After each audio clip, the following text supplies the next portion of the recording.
Hello and welcome to Politics and International Relations at Dundee presentation. Thank you for your interest in studying politics. My name is Dr. Dejan Stepanovic. I'm a lecturer in politics. My research is focused on territorial politics, issues of nationalism, things such as, for example, Scottish referendum, independence referendum, etc., citizenship, and so on. I'll give you a very brief overview of our discipline. And this is the word we use to call our departments here at Dundee. We are part of the School of Social Sciences. I'll explain the structure. I'll explain what's expected from you. We'll see some of the instances of student experiences. Then we'll have a Q&A session where you can post questions and I'll try to answer them.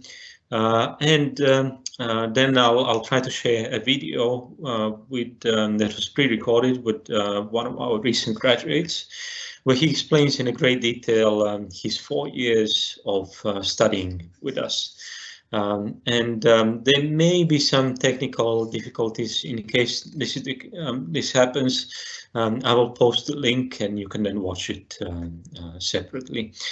So I hope that works for everyone, and we'll start the presentation.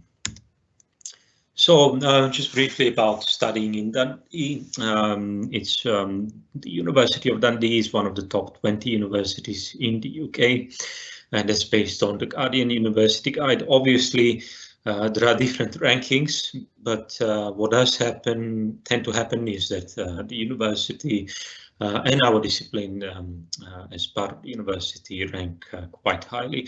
We are a rather small department, but I'll say more things about it. But we have excellent relations with our students, an open door policy, and we kind of make very close connections and ties with the students. We are there to help and support the students throughout their studies, as you will see in the following slides. I think I mentioned previously, I had a chance to work at a number of Scottish and UK European universities. And I was often perplexed by the fact that Dundee ranked so high. But once I came to Dundee 4 years ago, I realized what the reason for that was. And it's precisely that idea of one Dundee, where people are treated fairly, people are treated as equals, where it's all about learning and not about necessarily about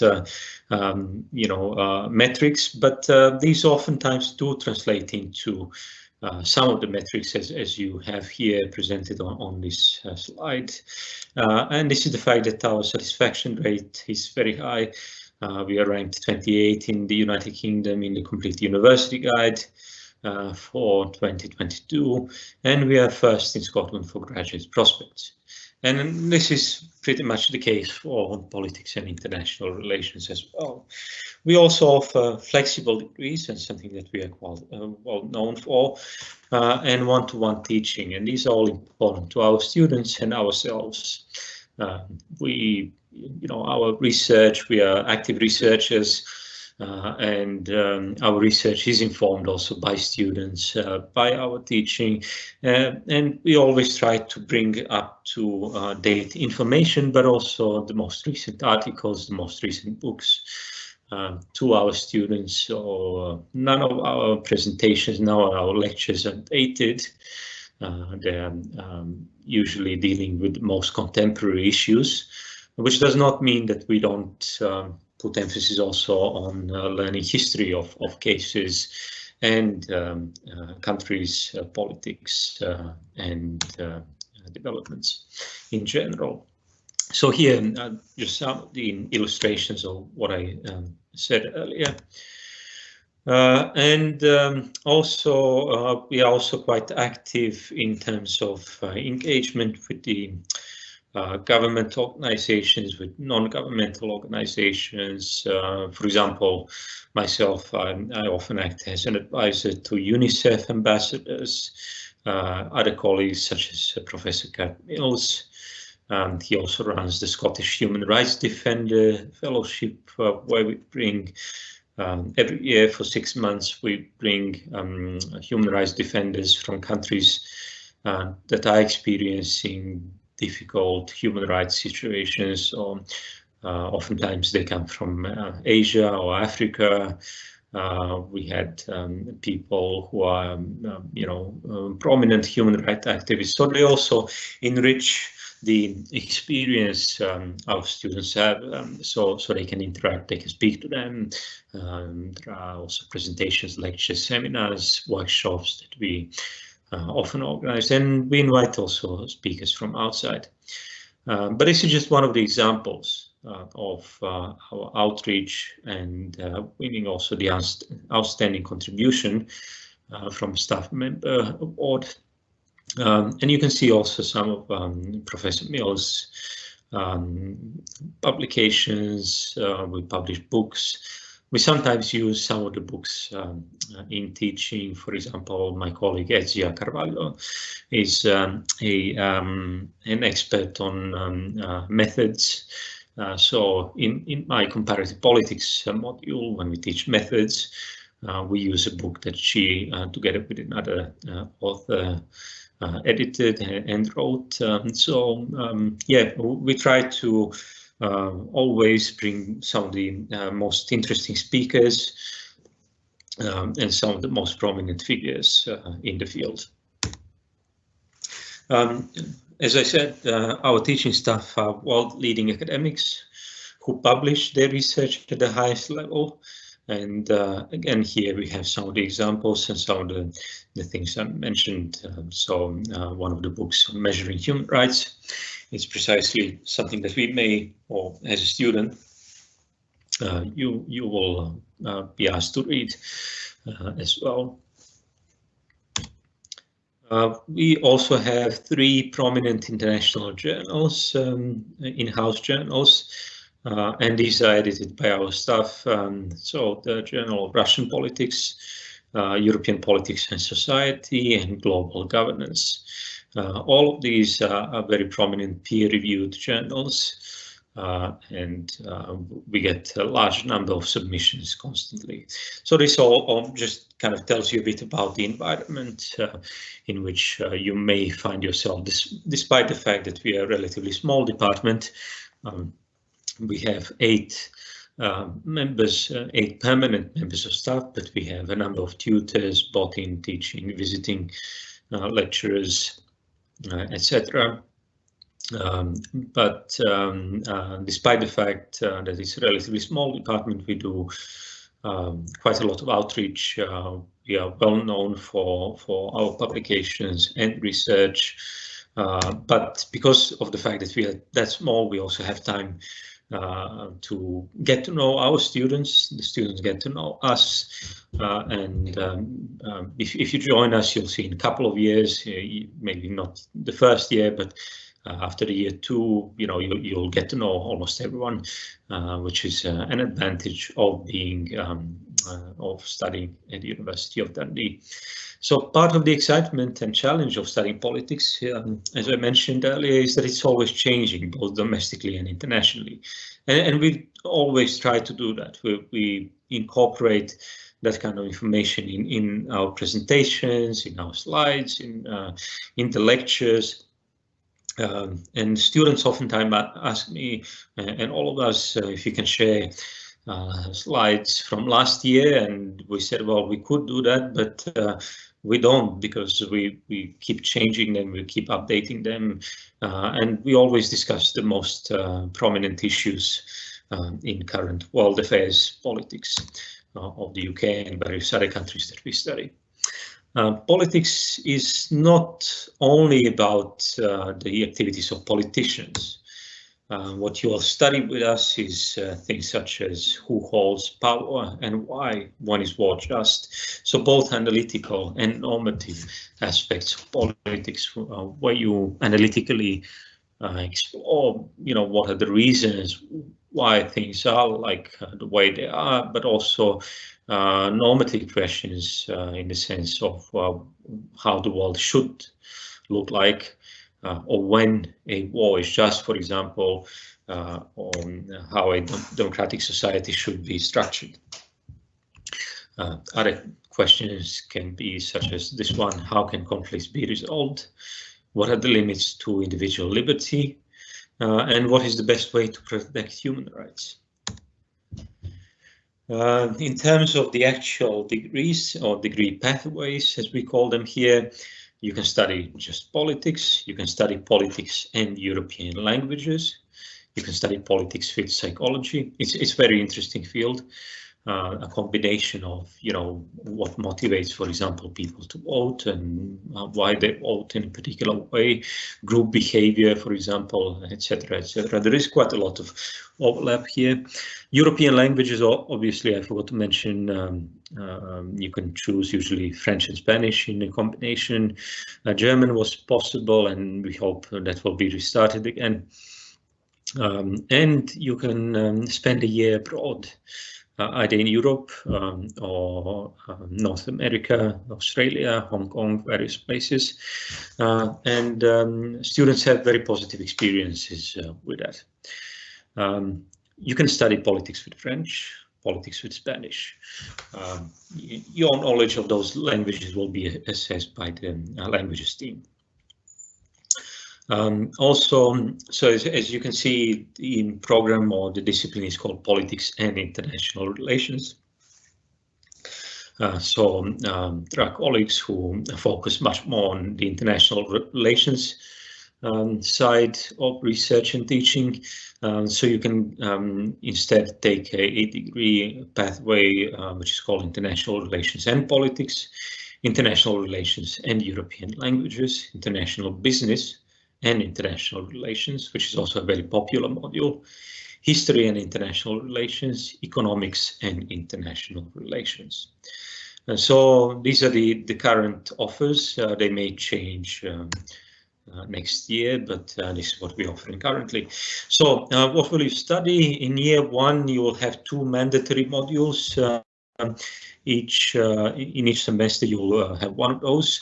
And then they focus either on politics or international relations. So year one, semester one, you will do a module called Politics and Public Policy, which focuses, as it says, it's a general introduction to politics, but also on public policy, why certain decisions in terms of, for example, environmental protection, citizenship, migration, etc., are made in a particular way, or how the whole mechanism functions.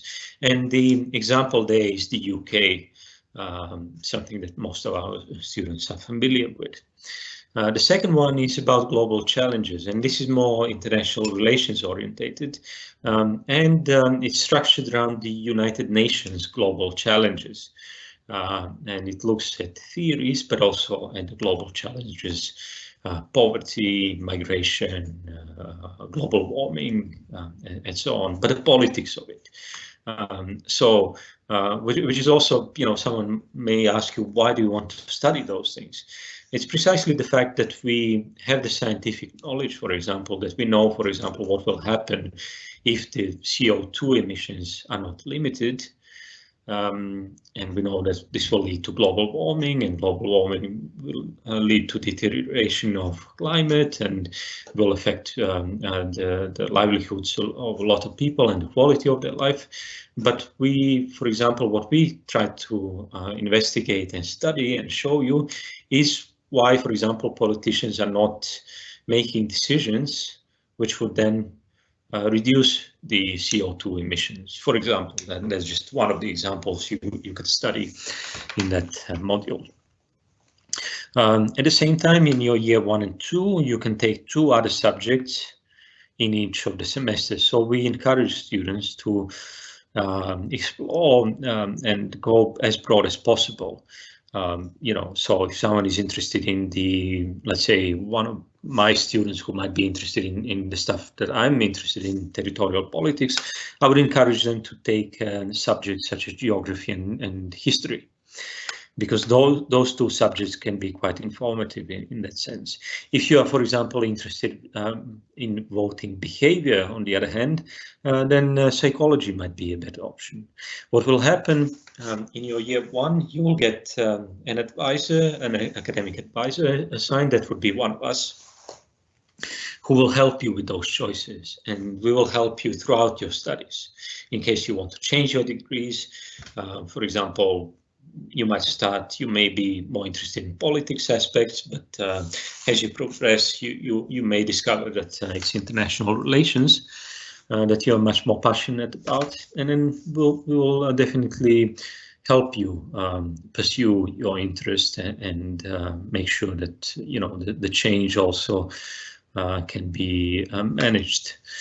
So we take a very kind of close approach to that, and we do help students at every stage of the academic career. Year two, you will take comparative politics. This starts with the general methods and approaches to comparative politics, which can be comparing different systems, usually between countries, but not only between countries. You could compare, let's say, there is a field called comparative territorial politics, something that I do, where you compare different systems, for example, within the UK, Scotland to Wales, to Northern Ireland, to England, etc. After that, we focus on two case studies, two major countries, Spain, where I teach Spanish politics, and another colleague teaches Russian politics. So quite interesting cases, a lot of recent developments. We always bring external speakers, experts from the field, or policymakers, etc. In your year two, you will study international relations. Again, you'll start with the theories of international relations, constructivism, realism, etc., and also more recent approaches, gender approaches, and so on. And then you also do two other subjects in each of the semesters, which prepares you to year 3 and 4, which are much more specific. And then you can you can take 4 optional modules, and here's some of the current offer, which changes from time to time. So, for example, the collapse of the Soviet Union, nations and nationalism, the politics of the United Nations, studying human rights, theorizing politics, British politics, and contemporary politics of surveillance and privacy. In year 4, you'll have also 4 optional modules, which can be substituted in part by a final dissertation. You can choose or speak to one of us and decide to do a dissertation. A dissertation would count towards 2 modules and will be a year-long project where you have to write a final dissertation, do your research, usually in semester 1, and then do a write-up in the semester 2. It's an interesting thing, and it prepares you very well for further studies. For example, if you want to do a postgraduate degree or a PhD and so on, then we do encourage students to take a dissertation. It's not mandatory, but we do encourage students to do it. You can also take Russian politics in transition. This is all of these single semester modules. Politics of the Middle East, very popular module. Global politics of illegal drugs. Human rights advocacy internship, which is an excellent module with a practical component where you get also hands-on experience of running an NGO. Humanitarian intervention, Scottish politics, and addressing communal conflict. So these are the year 4 modules that we currently offer.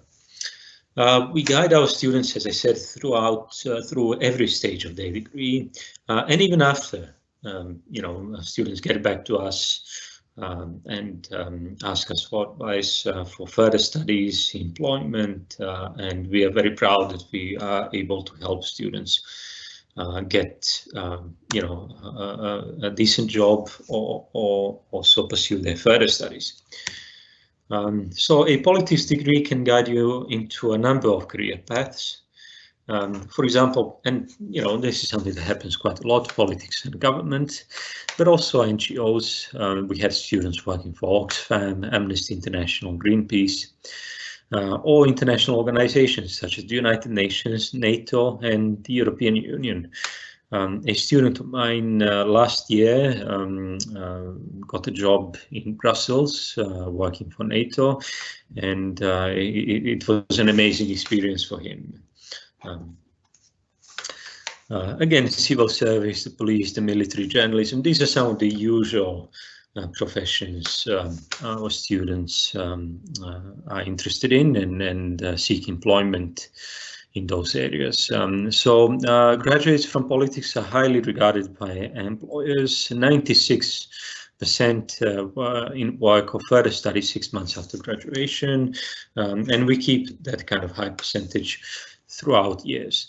And here you can have some of the feedback and some of the testimonies from students in previous years, kind of telling you about their own experiences while studying at Dundee.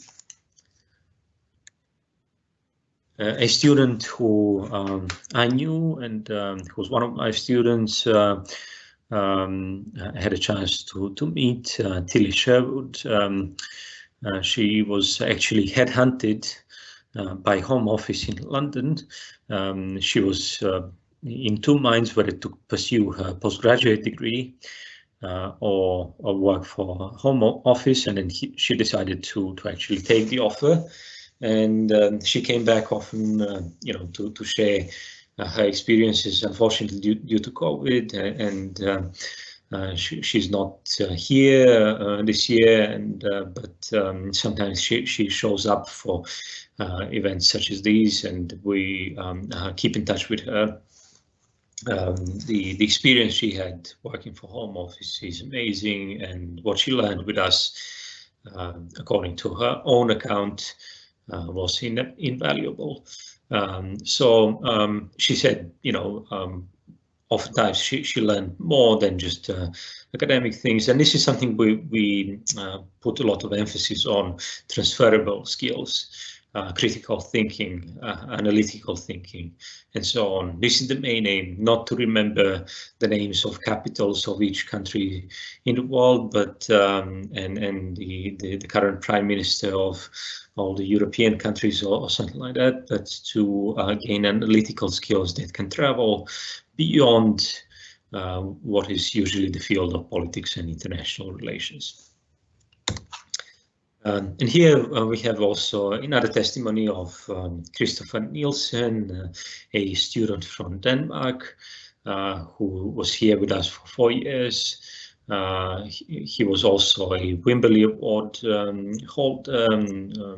It's a rather prestigious award that the university gives to students for remarkable achievements outside of the classroom.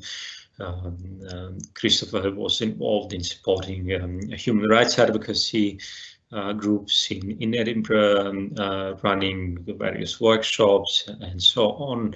And after graduation, he got a job in Denmark, in Copenhagen, being the policy officer for the largest workers' union in Denmark, liaising with the government of Denmark and on a new law implementation, etc. So right now he's pursuing further studies for which he received also funding. So this can tell you what sort of exceptional students we do get, and oftentimes they say that part of the reason why they're so successful after their studies is the experience of having studied at Dundee. So we can move now to questions. I'll try to answer questions if there are any. I'll just switch to the Q&A. If you give me a second. Okay, so we got a few questions. Can you explain? I apologize. Let me see which are first in order. Okay, yeah. Do you have 4-year degrees? Yes. Yeah, all of the degrees in politics and international relations, all the undergraduate degrees are 4-year degrees, unlike let's say in England. So yeah,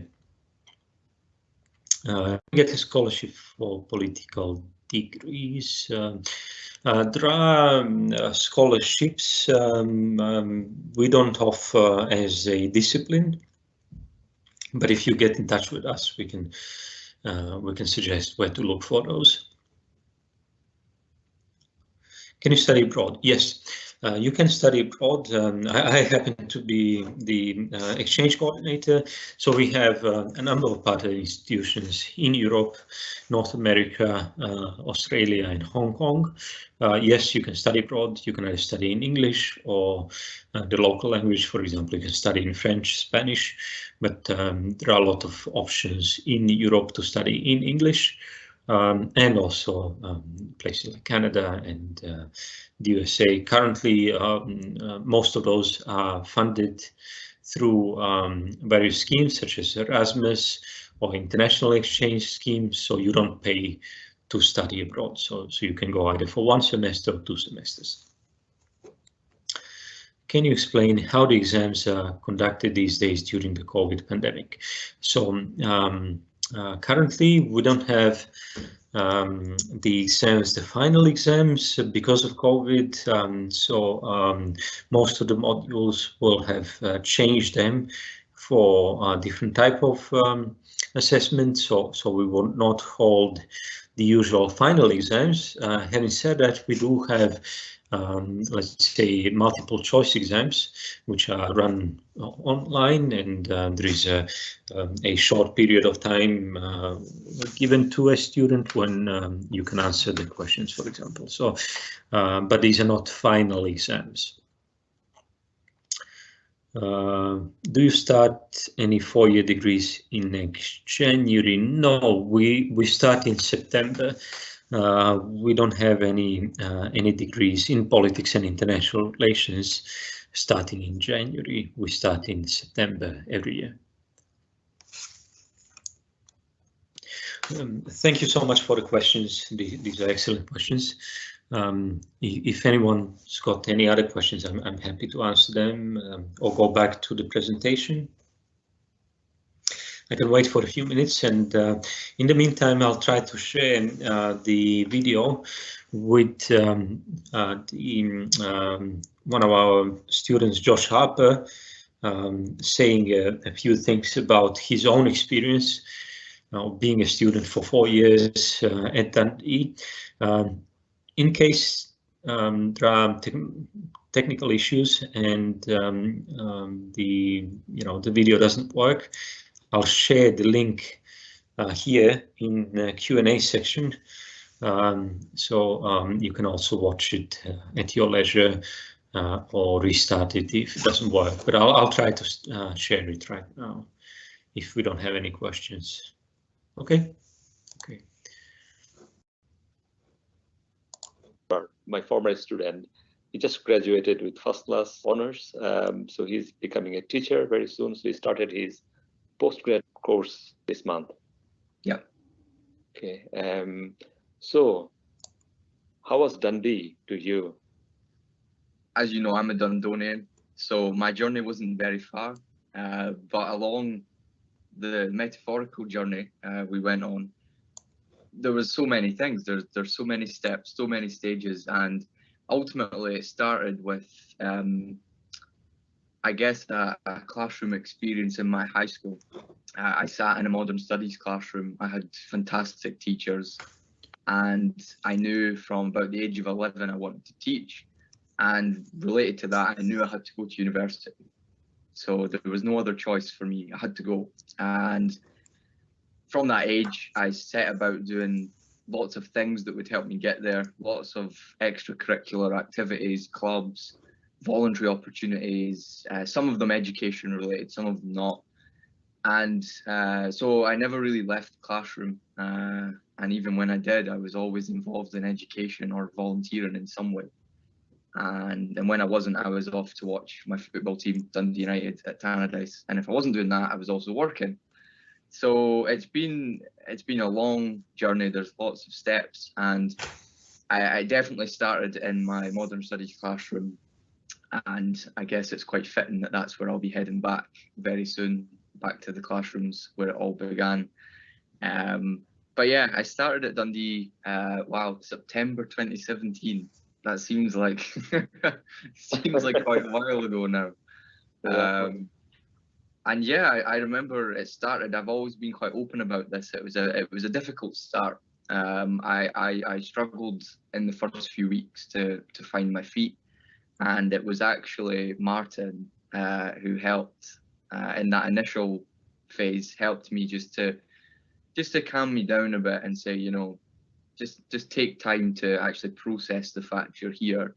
I think there was always for me that quite a heavy weight that I knew I had to make good on this experience, because without it I couldn't teach.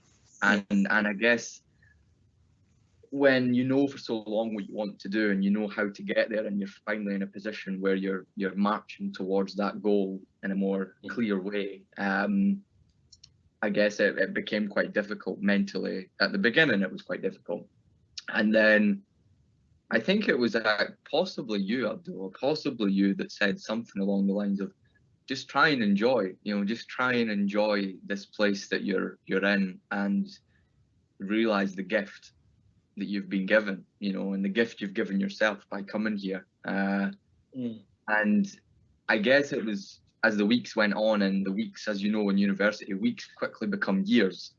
You know, 1 minute it's week 1, and then before long you're submitting essays and asking for marks back, and we had exams as well. They seemed like a far cry from what we know, what we've known in the last couple of years, but we had exams as well. So there was always something to kind of keep your head going and keeping the time moving. But I think there was so many just good bits of advice in those early weeks. Especially the support from Martin, and then not long after that I would have come across you as well. Martin is one of our colleagues. Yeah. Like whenever the students start their journey in university, what they get in the very initial stage, they get an academic advisor. Yeah, I should have said.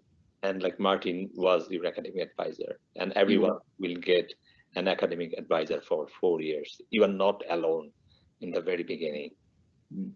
Absolutely, and I think that it was, for me, quite ironic and perhaps even paradoxical. I was in the city that I'd called home my entire life, and yet I felt alone. Me. I live with my family. I have family in the city, and I felt alone. You know, and I think it just shows you how mentally challenging an experience like coming to university can be. And I say coming to university, you know, I was in my home city. I had about a half an hour walk to get to campus on a daily basis, you know, plus or minus 10 minutes. And then I think I just took the advice, you know, there was lots of advice given, you know, just try and enjoy yourself, try and just ease up a bit. You know, I was quite, I think when I was younger, I was quite a tense kind of person. I was always kind of, you know, quite tensed up. Everything was always, you know, what are we doing? Why is this happening? Where are we going? Everything was all quite tense. And I think definitely that was something I changed. I had to become less tense, less uptight, and just to try and appreciate the people that I had around me and the situations that I was able to be involved in.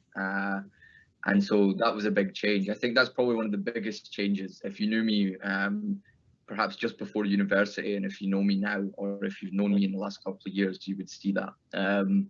Being able to enjoy myself more, speaking with a lot more people. But yeah, I think there were so many people at the start that really pushed me just through that first couple of months, you know, into September, October, November time, where it got quite difficult. And then I really started to enjoy it. Really started to enjoy it. It sounds cliche to say, but it was a kind of light bulb moment. It's hard to pinpoint it to a single event as such, but there was definitely a period of time where it did feel for me like the room had changed, the colours were getting brighter, there wasn't as much doom and gloom, and I was going to university with a much more positive outlook. You know, I was going there to learn and to contribute. Once it got to the position of coming in to do the honours study, there was always that bit of trepidation, you know, at the start of an academic semester, and you think, have I got another good semester in me? Have I got another good essay in me? I went from hating it to loving it, and there's one word that explains that, and it's enjoyment. I just begun to enjoy it, and I managed to build up quite a good network of friends at university, some within my year, some above me, some even below, you know, managed to build up quite a good network of friends through university. And of course the staff as well made things so much easier for all of us, because I think we all had a level of appreciation, especially with COVID, for the situation, and everybody, I think, tried to be as understanding as they could. And it all helps, you know, it all helps. Those little conversations, those little emails that you get, the little joke that happens during the class, all those things go a long way to helping just make you feel that little bit more comfortable, or for some people a lot. You know, I thrived on that. I loved getting a little joke or a little story. You know, Dan would just pick up on me because I would like to study islands, so he'd say, okay, you can just do a presentation on islands. You know, we'd do politics, nations every week. He'd say, okay, you can do the islands belonging to India, you can just do something on that. And I did, you know, that's how it was. So all those things help. So like, does it mean like, so like the things like that, you know, it's like flexibility. Do you think flexibility is a big part, like coming to the university, and then you can choose, pick, you can change, you can move on, you can come back. So all kind of flexibility is there. Yeah, flexibility is absolutely crucial. I think flexibility in terms of the choice within the modules that we offer. You know, flexibility is probably the biggest buzzword there is for university experience. You need to be flexible because everything in your life's a balancing act. You know, every single one of my friends, with the exception of one, had a job while we were at university. So, you know, you had to fit in some crazy schedules, and so flexibility is absolutely crucial. And also that the communication bit as well. So always get in touch with your tutor, with your lecturer. Yeah. These people are important. So like, also be brave as well. I think like that's the buzzword for the student, be brave. Fire an email, you know, just like, you know, just get in touch. Don't feel, you know, like, I mean, oh my God, I cannot do it. Or, you know, he's a professor. University is like, you know, level playing field. I mean, so, I mean, everyone is, I think, valued, seriously valued, you know. And I think that goes back, I mean, what we said about the community, that's really important. I think, you know, as long you treat everybody with the respect and the dignity, and as long as you voice your question in a collegiate way, then, you know, there's no reason to not ask the questions. I benefited from that a lot, you know, just quick questions, you know, even clarifications on essay questions, or you know, even if there's something you've been reading and you think this just isn't quite matching up, or there's something that isn't quite there, you know. And obviously it's a bit more difficult in the COVID situation because office hours were really good for that sort of thing. You could say, okay, why not just pop by, or you know, but then absolutely, I think being brave and just taking a lot of responsibility for what you do as well matters, and it always helps. You know, if you leave something until the very last minute and you're scrambling to get help, people are going to say, well, you know, what do you want us to do? You've got 1 day to submit this, or 2 days to submit this, and you're asking me a very particular question about something. You know, what do we do? But help is always there, either by, you know, lecturers or admin support, or indeed the people around you as well. You know, I think sometimes at university it can be a taboo thing to discuss your work, or, you know, discuss your own opinions on something. It can be quite a taboo thing, you know. Oh, we don't do that, you know, we don't speak to each other about that, or you know, plagiarism, you know, we don't talk about that here. But I think it's really important. It's how you learn. It's how you learn, and it's how the real world works. You know, you just keep things to yourself, and then oh well, this is my thing. I think only this, and that's it. Dialogue is formed through surprise dialogue. You need to speak in order to get any sort of response. So communication is vital. Yeah, absolutely, and being brave. Can you just walk us through like the first year, second year, third year, fourth year? Yeah. What it takes to to become a good politics student? In first year, the best thing to do is make mistakes. Best thing, absolutely the best thing to do is make mistakes. Try things out, try and find a routine. Also speak to people. You should spend quite a lot, and maybe some lecturer will say, don't listen to this guy. Spend a lot of your time trying to meet people, speak with people. Those relationships are crucial going forward. They're so important. And I learned that through the hard way. I learned that through not forging those relationships immediately, and meeting people more in second year than in first year. So really, I think you have to kind of go out of your social comfort zone a wee bit and just try and meet people. That's so important, meeting people, and also trying to get to know the people who are on your course, because they are the people who will help you, and who you can share the common issues with. So speaking and making mistakes. That's year one, in my opinion. I think the work's important, but for me, looking back, first year was good for being able to make mistakes and to try things out. That's why in Scotland we have 4 years, not 3. So you've got that extra year. Learn how to write, learn how to read, make mistakes, make friends. That's year one. Year one is that. That's it. Year two is make slightly less mistakes and meet slightly less people. But very similar. Year one and year two, I didn't notice much difference. I would say, in addition to year one, though, look ahead, try and get an idea of where you're going, because once you're in the second year, third year's around the corner. So try and think about the modules you've taken in first year, the modules you're currently enrolled in for second year, and where they might be leading for third and fourth year. Because what you don't want to do is pick a complete random mess of subjects in first year, another random mess of subjects in second year or modules, and then when you hit third year, go, I'm not really too sure kind of where I'm going with this, and I'll just take anything, because I'll come on to third year.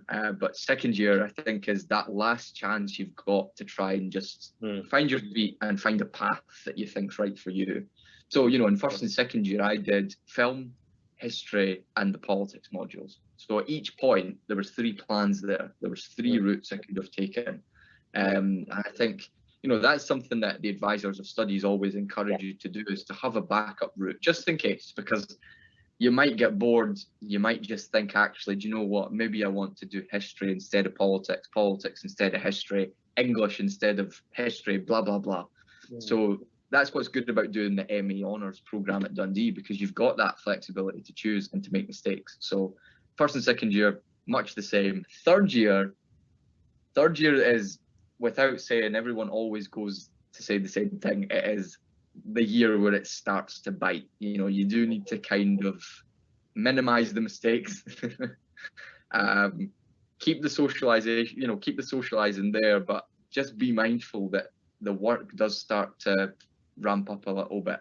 And I think you have to be prepared to talk. That's so important.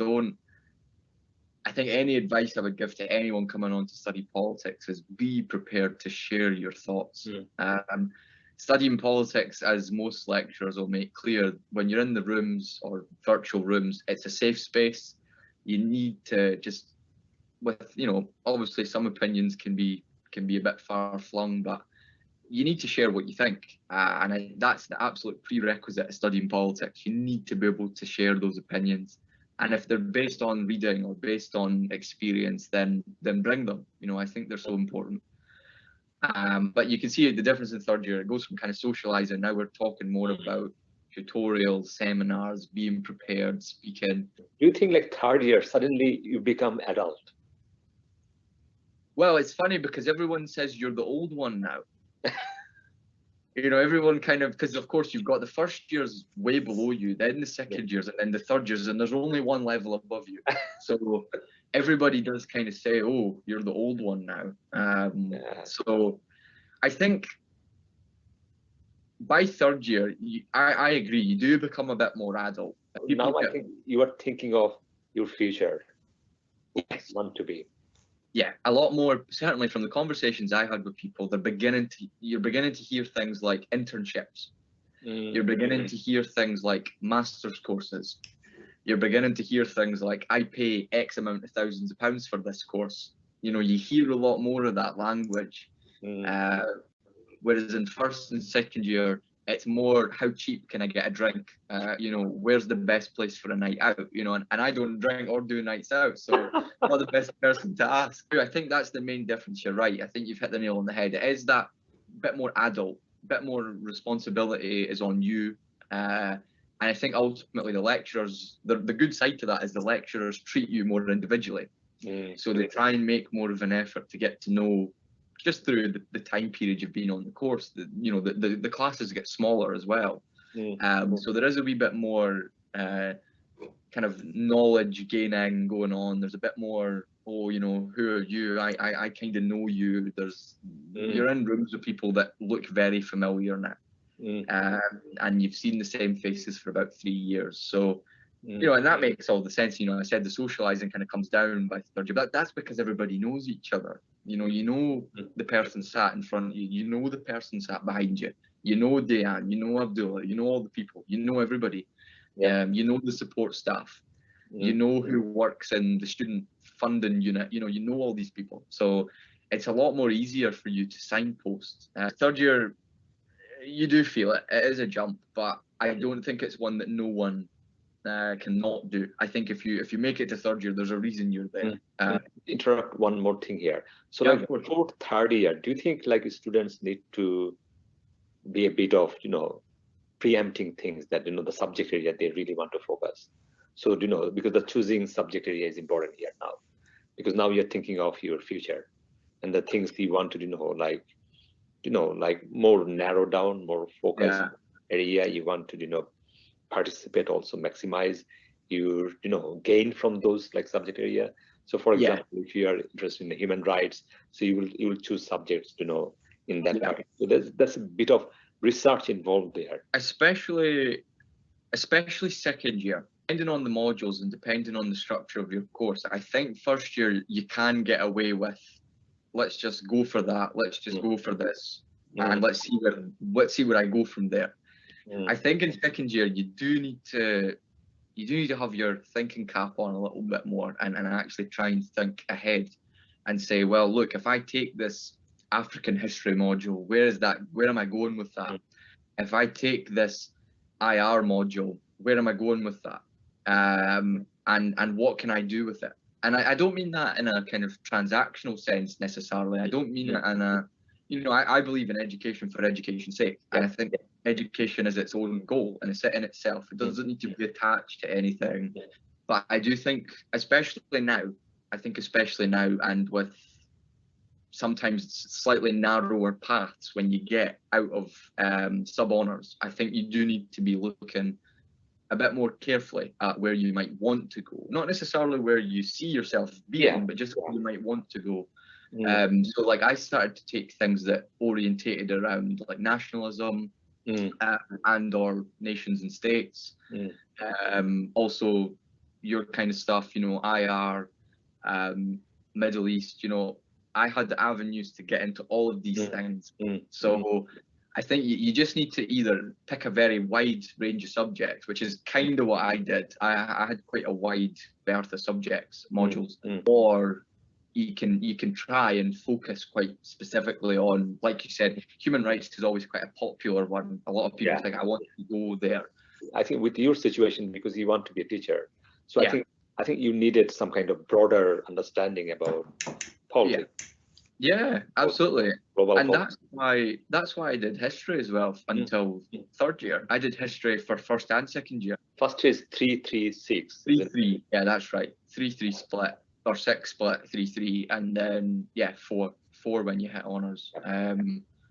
So yeah, I always had history there. Even the film modules that I took were orientated around a kind of historical arc. So they were looking at the integration of the history and the film. So what is the history telling us about the context here? Or what is the context surrounding the film? You know, there's always a historical context there.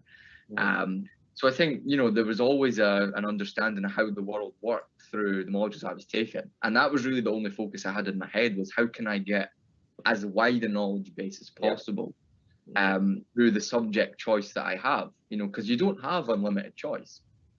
So you do have to be quite careful and quite strategic about where you might want to go and how you can get there with the modules you've got. For me, like you said, I wanted to teach, but also I wanted to come for the knowledge as well. So you need to, the way I thought to do that was pick a wide range of subjects as I can. And that meant that when I did get to honours, I could take pretty much anything I wanted because I had some background knowledge in most of these things that are available. So yeah, so fourth year, that was where it got quite different for me. That was very, very special as focused. I got quite particular. Because this is the time. Fourth year is basically, you know, test yourself. This is the biggest challenge now. So if you pick like things like writing a dissertation, it's a long paper. You need sustained commitment there. And also, you know, it weighs quite a lot. That means, I mean, you have to do well here. And if you do well, it will bring lots of good things for you. Yeah, absolutely. I think fourth year was, putting COVID to the side, fourth year was, probably my favorite year. Because I have never learned so much about myself, about what I can do, about the world, about particular things. So I did my dissertation on Shetland. Shetland, I've been twice to Shetland. I managed to get primary data from Shetlanders. There was so much done. I interviewed politicians from Shetland. So much done. And when you look back at how busy and also how short a university year is, and sometimes I kind of question myself, you know, how did I manage that? Because you're also doing modules on top of your dissertation as well. So I did your module on Middle East politics, which is definitely one of my favorite. Not being biased, learned.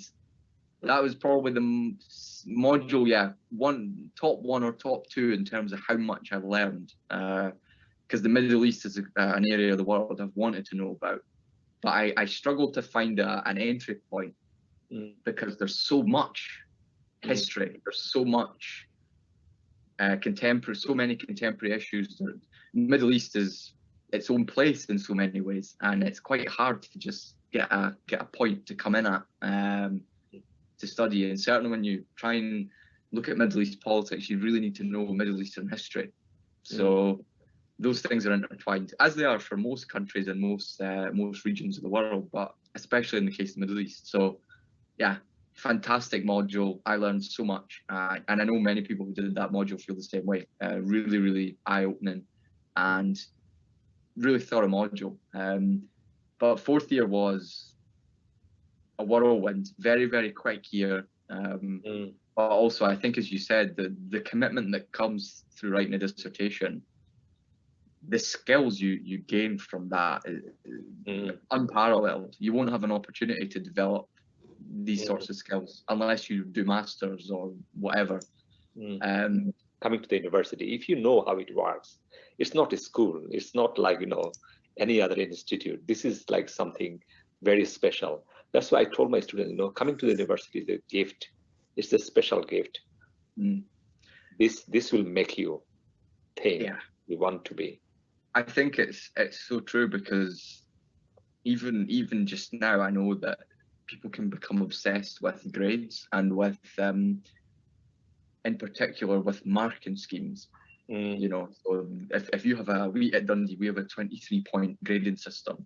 So, you know, a 23 is 100%. You've absolutely kicked it out of the park. You've done the best work possible. And obviously the opposite of that is a 0. You know, you've not done anything, you've basically not submitted anything. But people have this tendency to just become so obsessed on, okay, well, 21, 22, 23, 20, whatever. And it's interesting, I always say this to people, during university, I never cared about the grade I got. I never did. I never let it bother me. Now, fortunately, the grades I got most of the way through were A's. But I never, it was never the thing. Because you see, I could have become complacent. I could have just become so fixed on, I need to get A1 every time. I never did. I got a couple of A1s across the time, but you couldn't get it every time. You can't let that drive why you're there. You can't let that be why you're there. You have to just, I mean, especially with something like a dissertation, you'll drive yourself mad trying to perfect that, or, you know, meet some scheme. You just have to focus on, you know, what is it you're doing? Are you hitting the key sort of points that you want to get across? And are your research methods sound? Are the resources you're using sound? Are they credible? Those are far more important things to focus on than some, I dare say, imaginary marking scheme. I don't think these in-depth marking schemes really exist. I think it is just quite a holistic marking scheme we use. It's just look at the thing as a whole. You know, is it well written? Are the sources there? Is the argument good? How original is the argument? Are the conclusions based on what's been said? Think about those things. You know, don't think about, you know, I need to get 6 key points and, you know, I need to get 500 sources. You know, don't think about that, especially with a dissertation, because you could be doing something so particular, like me. You know, the number of sources is almost irrelevant, because I need to get the right sources, not 500 sources. I need to get the right amount, and I need to get the right type of sources. So, you know, I think that's something that frustrates me about the way people perceive education as this kind of results-based pursuit. You know, it's like, it's not about the processes you go through, it's about the end result that you get. And I mean, certainly my own experience, I've come an awful long way from the essays of first year and dissertation in fourth year. You know, there's such a huge jump. But more importantly, it's the skills and the knowledge and the ability to do the research that you learn along the way. That's what stands me in good stead now for what I'm doing. It's those preparatory skills. It's the skills around the critical analysis. It's the skills around being able to navigate a library without just having to go, I'm just so overwhelmed by all of this. It's being able to communicate with people about ideas that you have. Supervisor, friends, it's being able to explain things in a way that makes them simple. These things all matter. It's not, you know, I got a first class, fantastic, what an achievement, I'm so chuffed. But it's actually, I learned so much about myself through the course. And that's invaluable. That's being human, you know, development, growth. That's